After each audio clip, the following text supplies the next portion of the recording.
Vous êtes bien sur Chérif la Télévision, le bon choix pour vous informer. Fidèles téléspectateurs, bienvenue dans ce 19h de l'actualité nationale et internationale. Le guide spirituel El Hadj Mahmoud Bamba, leader religieux de la Côte d'Ivoire, a rendu une visite de courtoisie au président du groupement des leaders spirituels musulmans du Mali, non moins président du Haut Conseil islamique du Mali, guide spirituel des Ansar, Seyd Cherif Ousmane Madani Aïdara. C'était ce jeudi 29 août 2019 à son domicile de Bangoni Djanginebougou en commune 1 du district de Bamako, et ce en présence de plusieurs fidèles musulmans et des membres de la famille chérifienne. Amadou Kamara, Ibrahim Koulibaly. Nous sommes là, Inch'Allah, c'est pour saluer notre guide spirituel. Nous sommes ici à Bamako. Notre cheikh Mahmoud Bamba est un érudit, un savant du Coran, chez qui nous avons nous-mêmes appris le Coran, Inch'Allah, avec plein de livres. Alors, il y a plus de 20 ans de cela, il a entendu parler de notre guide spirituel et il avait l'intention de venir le saluer, de venir lui rendre visite. Et alhamdulillah, c'est maintenant qu'Allah a facilité et il est là pour ça, uniquement que pour ça, pour prier pour le guide et pour prendre des prières auprès du guide, Inch'Allah. Nous pouvons que nous réjouir, Inch'Allah, de cette visite-là, Inch'Allah, que des érudits se rendent visite. Vraiment, c'est très réjouissant pour nous et ça renferme nos foi et ça nous met en confiance, Inch'Allah. Qu'Allah renferme leurs pas et leur foi et que fasse d'eux des savants vraiment dévoués à sa cause. Ainsi soit-il. L'actualité nationale, c'est aussi la proclamation ce jeudi 29 août 2019 sur toute l'étendue du territoire national des résultats des examens du diplôme d'études fondamentales DF. Ils sont plus de 108 000 admis, soit un taux de réussite de 52,48%. Suivant ce commentaire de Moussa Fomba. Candidats du diplôme d'études fondamentales, parents d'élèves, partenaires de l'école, tous avaient été informés de la proclamation des résultats via un communiqué du ministère de l'Éducation nationale quelques heures plus tôt. Il est 16h jeudi 29 août lorsque les résultats ont été affichés dans les écoles fondamentales et déjà disponibles sur le site du ministère de l'Éducation nationale. D'aucuns venaient de décrocher leur ticket d'entrée au lycée. Ils étaient 299 208 inscrits et c'est 108 416 qui ont été admis, soit un pourcentage de 52,48%. Selon le directeur du Centre national des examens et du concours de l'éducation, ces résultats sont satisfaisants quand on sait combien l'année scolaire 2018-2019 a été ébranlée par les grèves. Mais au regard de ces résultats, on peut dire que l'année scolaire 2018-2019 a été sauvée. Félicitations à tous les admis. Les travaux du 5e camp d'intégration des scouts africains, CISA édition 2019, se sont achevés ce jeudi 29 août 2019 à Sirakoro Megueton, dans la commune rurale de Kalabankoro. La cérémonie de clôture a drainé un parterre de personnalités politiques, administratives, religieuses et coutumières de la localité et du district de Bamako. Amadou Kamara nous connaît pour plus de détails. L'organisation du camp d'intégration des scouts africains CISA à Bamako est salutaire car ce regroupement annuel international de près de 500 jeunes scouts, guides et encadreurs venant des pays africains, de la France, de l'Arabie Saoudite vise le renforcement des capacités des jeunes dans les domaines de la citoyenneté, du civisme et de l'intégration en milieu jeune. Vraiment, c'est bien passé. Parce que depuis le 18, nous sommes sur le terrain. Donc, on a eu des ça, mais on a survenu à surmonter à ces défauts et à ces erreurs-là. Le surtout, c'est un mouvement des jeunes formé par des jeunes qui est basé sur le respect, la discipline et des valeurs sociaux. L'objectif de ce camp est de contribuer à la consolidation de la fraternité internationale scout autour des valeurs de paix et de justice, conformément à la vision 2023 du scoutisme. C'est avec une grande satisfaction que je prends la parole. Après des mois de travail, de sacrifice, nous voilà en termes de cette édition. Nous rendons grâce à Dieu. Nous remercions infiniment nos leaders religieux et nous leur disons nous avons demandé la bénédiction à nos autorités religieuses de nous faire la bénédiction. Vu la situation du Mali et vu que les jeunes se sont engagés à accepter d'organiser la 5e édition et à relever un défi de participation du nombre de campeurs, du nombre de pays. Nous sommes engagés à relever ce défi. Et je pense que Ouagadougou et Djabira encore, leur bénédiction, le doigt qu'ils nous ont fait a été exaucé. Sinon, nous n'allons pas faire ça. Pour les initiateurs, la tenue périodique de ces camps permet de favoriser un apprentissage et une mutualisation des acquis entre les pays participants, également un espace de rencontre entre différentes religions, tout en outillant les participants et les tiers du savoir et les aptitudes d'assainissement, des relations et de consolidation de la paix et de la cohésion sociale. Ce qui concerne ce camp-là, je crois que c'est une première ici. J'espère que cela puisse se répéter. Pourquoi? Parce que ça permet à la jeunesse de la sous-région de se retrouver, de vivre ensemble un certain idéal. Cet idéal, c'est quoi? C'est le Baden-Powell. Baden-Powell a voulu qu'une jeunesse s'intéresse, corresponde à sa raison d'être. Je dis bien à sa raison d'être. Vous voyez, à l'occasion du baptême d'un enfant ou de la naissance d'un enfant, on dit quoi? Alaka Dembalou, Alaka Nakandia. Le scoutisme est le terrain sur lequel l'enfant peut apprendre à répondre à cette bénédiction, c'est-à-dire vivre non pas aux dépens des autres, par le vol, par la tricherie, mais se préparer pour se rendre utile à sa famille, à la société. La tenue de ces camps consacre l'union sacrée des différents mouvements scouts au Mali. Et la tenue de ces camps au Mali célèbre aussi l'intégration africaine. Vous avez vu qu'il y a 5 autres pays frères et amis qui ont fait les déplacements malgré tout ce qu'on dit du Mali au sujet de l'insécurité. Donc nous avons une satisfaction aujourd'hui. Donc nous saluons la tenue de ces scouts et de ce camp. Et j'ai dit comme message qu'il faut des engagements patriotiques, des engagements citoyens de ce genre et dans le cadre du volontariat. A signaler que l'organisation de ce camp d'intégration des scouts africains CISA célèbre la consécration du scoutisme comme tremplin d'une éducation effective et intégrale des jeunes à impact positif et durable au sein de nos communautés.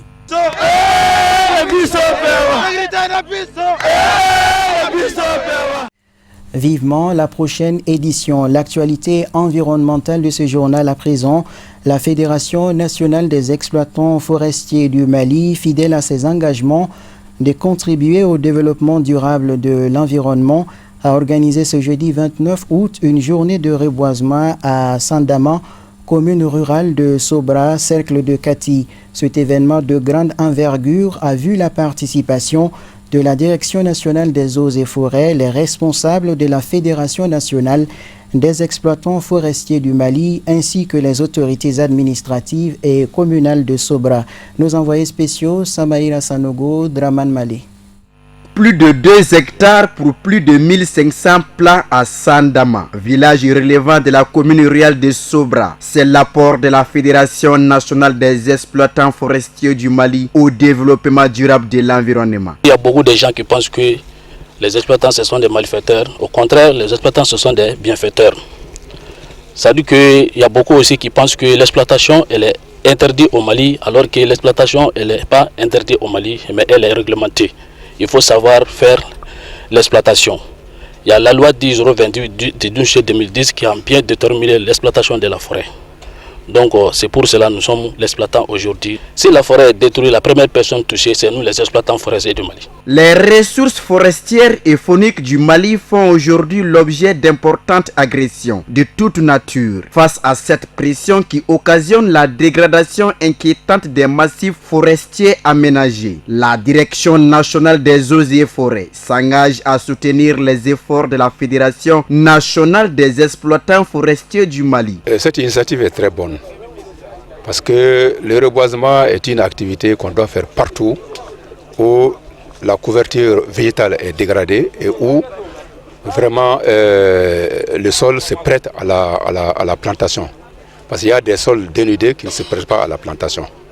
Donc c'est sur ce sol il faudrait d'abord entreprendre des actions de lutte anti-érosive avant de reboiser. C'est le lieu de remercier vraiment les organisateurs de la cérémonie, notamment la mairie et à travers elle la Fédération nationale des exploitants pour la belle initiative. En se réjouissant fortement de l'initiative et du choix porté sur sa localité, le maire de la commune rurale de Sobra a de vive voix invité la population de Sandama et environ de s'occuper de ces plants, car une chose est de planter un arbre et une autre est de l'entretenir. Cette journée de reboisement qui a été un véritable moment de convivialité à Sandama a été marquée par des propos rassurants des chasseurs, des jeunes ainsi que des femmes qui ont fait la promesse d'entretenir jalousement ces plants avant d'agrémenter le tout par des prestations folkloriques des chasseurs de la localité.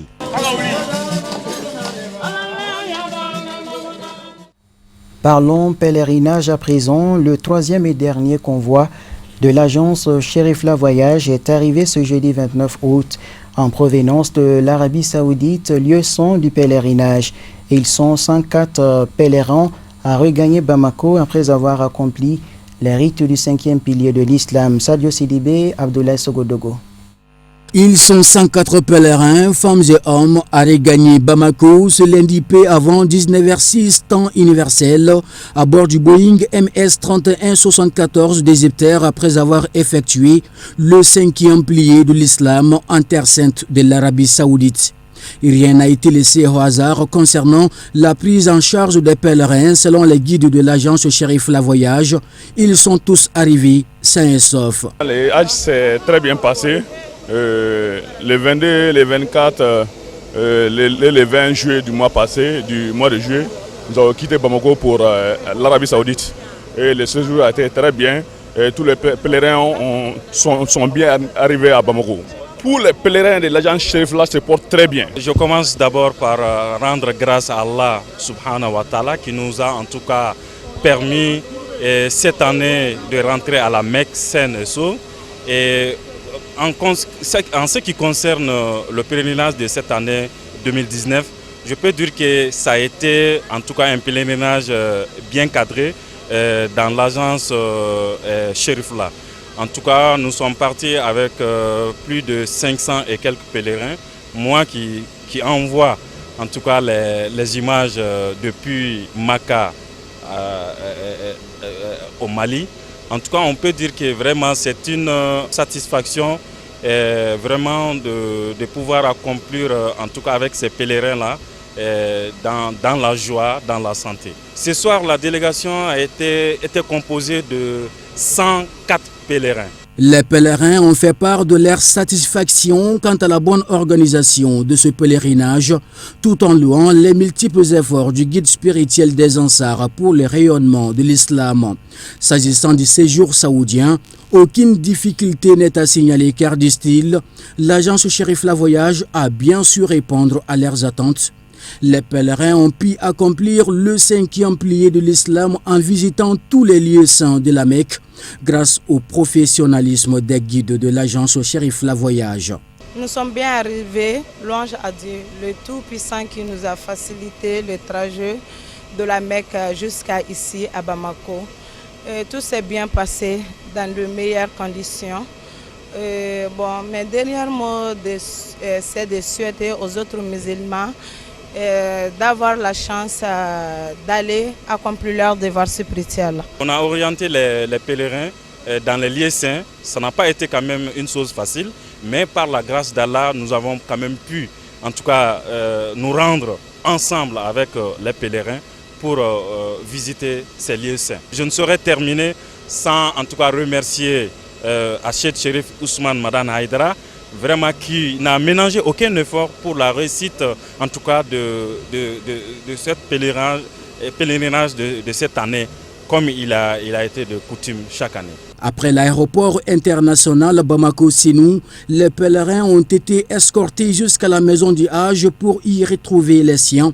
Rappelons que l'agence Sherifla Voyage a accompagné respectivement 400 pèlerins l'année dernière et 502 cette année, un record pour l'agence depuis sa création. L'actualité sportive à présent, Assemblée générale élective de la Fédération malienne de football. Mamoutou Touré Dibavieux, ex-vice-président du bureau sortant dirigé par le général Boubacar Babadiara, a été élu avec 32 voix contre 30 pour Salah Babi. Le scrutin s'est déroulé au Centre international des conférences de Bamako. Youssouf Koulibaly. Victime d'une crise sans précédent à cause des désaccords et des divergences, le football malien revient de loin suite à l'Assemblée générale élective du 29 août remportée par Mamoutou Touré Dibavieux. Cette victoire, acquise dans la transparence, met fin à la récréation. Le natif de Baradadji et ses colistiers devancent la liste du candidat Salah Babi avec 2 voix de différence, soit 32-30. Le troisième candidat, Alassane Souleymane Maïga, ferme la marche avec 0 voix exprimée en sa faveur. Le collège électoral, les émissaires de la FIFA et le représentant du ministre des Sports ont unanimement félicité les vainqueurs ainsi que l'ensemble des acteurs de football pour leur sens de responsabilité. Mes félicitations à tous, aux vainqueurs et aux vaincus. D'ailleurs, à mon humble avis, il n'y a pas eu de vaincu dans cette affaire. Il s'agit d'une victoire commune, d'une victoire dont nous tous pouvons nous en réjouir. Le nouveau bureau a une grande responsabilité. Sa tâche n'est pas facile. Il doit se saisir de cette occasion historique pour rassembler tous les acteurs. On a déjà perdu assez de temps comme ça. On a prévu une séance de travail avec le président Touré pour voir comment on va accélérer de différents projets pour ce pays. Après, on va planifier la visite de M. Touré à la FIFA, rencontrer le président de la FIFA. Je veux juste exprimer ma joie et vous dire, en tout cas, merci beaucoup. Vous m'avez fait un très beau cadeau. Et mes sincères remerciements au comité de normalisation. Vous avez fait un travail fantastique. Au nom de M. le ministre et à mon nom propre, qu'il me soit permis de remercier M. le ministre de la Jeunesse et des Sports pour tout ce qu'il a fait pour cette sortie de crise. On ne doit pas oublier qu'arrivé juste en mai 2019, il en a fait une priorité et le management doublé du leadership dont il a fait montre a permis de surmonter les épreuves les plus difficiles, notamment le 15 juin 2019, le 13 juillet 2019 et aujourd'hui le 29 août 2019. Le président, fraîchement élu, a tendu sa main au mode footballistique malien. Madame la Présidente, je connais votre engagement. J'ai travaillé un moment avec feu votre père. Je sais quel degré d'engagement vous avez. Lorsque vous êtes commis à une tâche, vous le faites avec la plus grande hauteur. M'adressant à vous, chers délégués, aujourd'hui, le résultat que nous venons d'obtenir en termes de suffrage exprimé doit nous interpeller tous. À mes colistiers, je vous demande très sincèrement, oublions tout ce qui s'est passé. Considérons que nous sommes une famille. Considérons que le football se joue dans un environnement sain. Considérons que la FIFA nous a dit tout à l'heure que des grands moyens sont disponibles. Nous allons travailler avec tous les acteurs du football, avec mon jeune frère Salah Babi, avec mon jeune frère Alassane Souleymane. Sachez que le football, c'est ce qui nous unit le plus. Durant 4 ans, le football malien a été semé d'embûches, de divisions et de tensions sans fin. Aujourd'hui, face à l'histoire, le football reprend sa lettre de noblesse. Un nouveau départ. Bon vent au football malien. Le tour d'horizon de l'actualité internationale à présent, en bref et en images, commenté par Sadio Sidibé.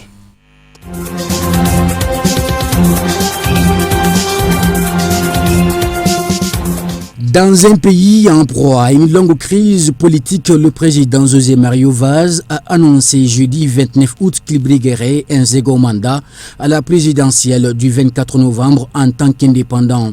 Exclu du PAIGC qu'il a porté au pouvoir en 2015, José Mario Vaz se présente donc sans inquiétude. Face à lui, 5 autres prétendants, Domingo Semos Pereira, son ancien premier ministre et leader du Pékin pour l'indépendance de la Guinée et du Cap-Vert, PAIGC, qui domine la vie politique depuis l'indépendance en 1974. Les deux hommes se détestent depuis la crise de 2015 lorsque le président José Mario Vaz avait limogé son premier ministre Domingo Semos Pereira. D'autres candidats sont à lice.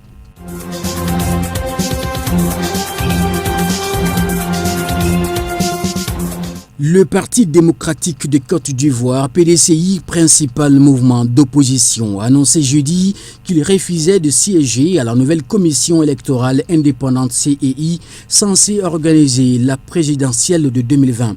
Le PDCI estime non consensuelle et décriée par tous la loi électorale adoptée par l'Assemblée nationale le 30 juillet dernier instituant la nouvelle CEI. Le PDCI et les partis associés au communiqué réitèrent leur disponibilité pour des discussions inclusives afin d'aboutir à un organe électoral impartial et crédible pour des élections justes et véritablement démocratiques selon le communiqué.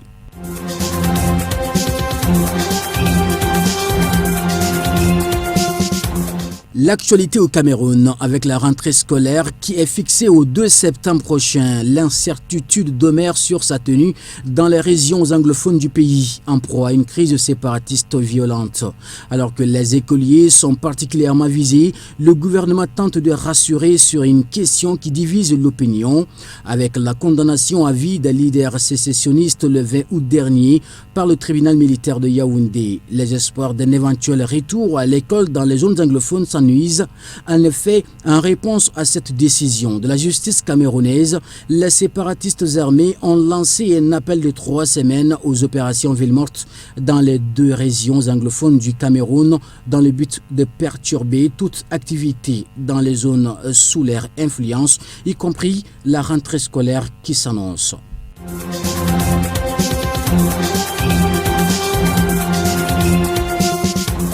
L'actualité internationale, Igor Belaïev, l'ambassadeur de Russie en Alger, a affirmé que son pays soutenait l'organisation d'une élection présidentielle dans les plus brefs délais comme solution à la crise politique dans le pays. La Russie estime que la solution à la crise politique en Algérie consiste à l'organisation d'une élection présidentielle dans les plus brefs délais, a affirmé le diplomate soulignant que Moscou se tient aux côtés du peuple algérien.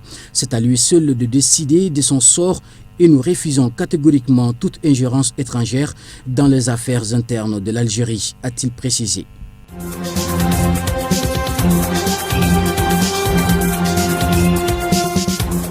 Et enfin, pour terminer, nous partons pour l'Italie. Après l'accord passé entre le mouvement 5 étoiles et le parti démocrate, Matteo Salvini appelle à une journée de la fierté italienne. Le ministre de l'Intérieur sortant donne rendez-vous à ses partisans dans la rue le 19 octobre. À peine évincé du pouvoir, il se pose déjà comme le premier opposant au futur gouvernement de Giuseppe Conte. Pour Matteo Salvini, ça sera le rassemblement de la majorité silencieuse de l'Italie laborieuse qui ne veut pas de ce gouvernement qu'il qualifie d'illégitime.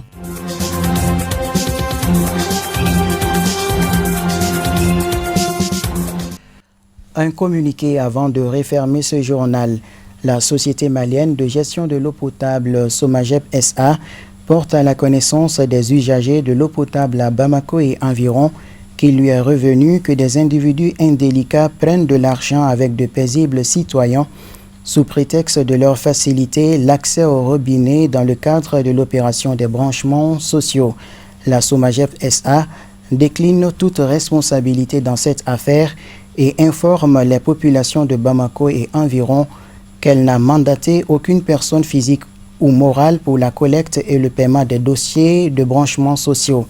La Somagep SA saisit cette occasion pour informer les populations que les demandes de branchements sociaux ainsi que leur paiement se font uniquement au niveau des agences commerciales. Bamako, le 30 août 2019, la direction générale. Voilà qui met fin à cette édition qui vous a été proposée par l'ensemble de la rédaction de Cherifla Télévision.